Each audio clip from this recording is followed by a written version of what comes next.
Tonight, a retired Portsmouth police officer faces criminal charges linked to a man's death in 2018.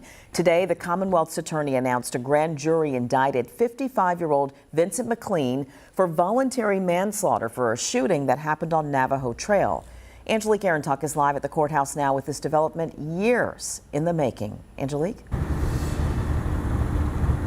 Ex-Portsmouth police officer Vincent McClean is accused in the 2018 shooting death of 28-year-old Willie Marable. And I got to tell you, in the last 20 or so minutes, I just heard from the undersheriff of Portsmouth, who tells me McClean has not yet been booked into jail. Charges from the grand jurors come nearly 5 years since an encounter on Navajo Trail. The Commonwealth's attorney told me what she could about why it's taken this long.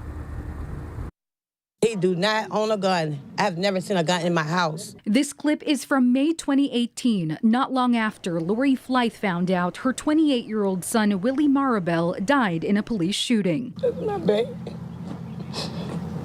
And they took him away from. Portsmouth police say they responded to a 911 call on Navajo Trail late at night about a possible home invasion. When officers arrived, they recall seeing a man and a woman with a gun. Police say they would not comply with orders, so an officer fired and shot the man, later identified as Marable. I want to find out why those police killed my son. Nearly 5 years later, Flythe could come close to some answers after a grand jury indicted 55-year-old Vincent McClean on charges of voluntary manslaughter.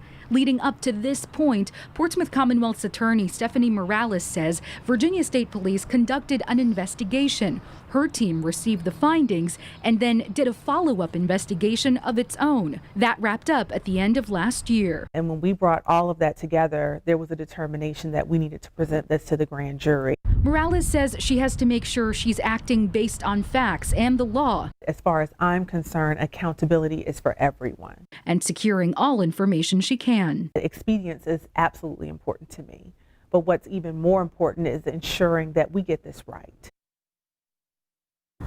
During my conversation with Morales this afternoon, she hoped the ex-officer would turn himself in. Live in Portsmouth, Angelique Arentuck, 13 News Now. The grand jury is recommending no bond for McClean once he's in police custody. A Portsmouth police spokesperson tells us he retired from the department in 2020.